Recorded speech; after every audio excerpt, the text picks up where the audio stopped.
ಕೃಷಿ ಕ್ಷೇತ್ರದಲ್ಲಿ ಕೇಂದ್ರ ಸರ್ಕಾರ ಕೃಷಿಕರೊಂದಿಗೆ ತೋರಿಸುತ್ತಿರುವ ಅನೀತಿಯ ವಿರುದ್ಧ ಮಂಜೇಶ್ವರ ಕೃಷಿ ಕಾರ್ಮಿಕ ಸಂಯುಕ್ತ ಸಮಿತಿಯ ನೇತೃತ್ವದಲ್ಲಿ ಮಂಜೇಶ್ವರ ಅಂಚೆ ಕಚೇರಿ ಮುಂಭಾಗದಲ್ಲಿ ಬೃಹತ್ ಪ್ರತಿಭಟನಾ ಧರಣಿಯನ್ನು ಹಮ್ಮಿಕೊಂಡರು.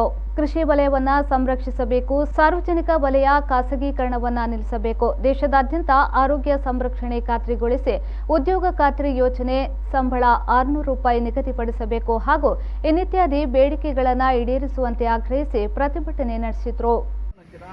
ನಿಯಮನ ಮಾರ್ಪಾಡು ಮಾಡ್ಕೊಳ್ಳೋ ಕೆಲಸ ಮಾಡೋದು ಮೋದಿ ಮಾಡ್ತಾರೆ. ಇಂಡಿಯಾದ ಕಾರ್ಮಿಕರನ್ನು ಸಂರಕ್ಷಣೆ ಮಾಡ್ಕೊಳ್ತಾನೆ ಒಂದು ಗೌರ್ಮೆಂಟ್. ಆ ಸಂರಕ್ಷಣೆ ಮಾಡಬೇಕು ಪಗರವಾದ ಕಾರ್ಮಿಕರನ್ನೇ ಅಕ್ಕಳ ವ್ಯವಸಾಯ ಸಾಲದ ಅಕ್ಕಳ ಕೈಗಾರಿಕಾ ಕೇಂದ್ರಗಳು ಇದೇ ಮಾಡಿರ್ತಾನೆ ಜನ ಕಾನೂನಾದೊಂದು ಕೇಂದ್ರ ಸರ್ಕಾರ ಉಂಡುವಂತಾರೆ. ಅಂದರೆ ಜನದ್ರೋಹಕರವಾದ ಪಂಜನೊಂದು ತೀರ್ಮಾನವಾದೊಂದು ಕಾರ್ಮಿಕ ವಲಯಡು ಉಂಡುವಂತನು. ಅವೇ ರೀತಿಯಾದೊಂದು ಕೃಷಿ ವಲಯನು ಖಾಸಗೀಕರಣ ಮಾಡ್ಕೊಳ್ಬಾರ್ದಾದ ಪ್ರಜೆನ ತೀರ್ಮಾನದಲ್ಲಿ ಕೃಷಿ ವಲಯ ಕಂಪನಿ ದಾಖಲೆಗೆ ಕಾರ್ಪೊರೇಟ್ ದಾಖಲೆಗೆ ಮಾರಾಟ ಮಾಡ್ಕೊಂಡಿರ್ತಾನೆ ಜನ ತೀರ್ಮಾನವಾದದ್ದು ಕೇಂದ್ರ ಗೌರ್ಮೆಂಟ್ ಇರುತ್ತೆ.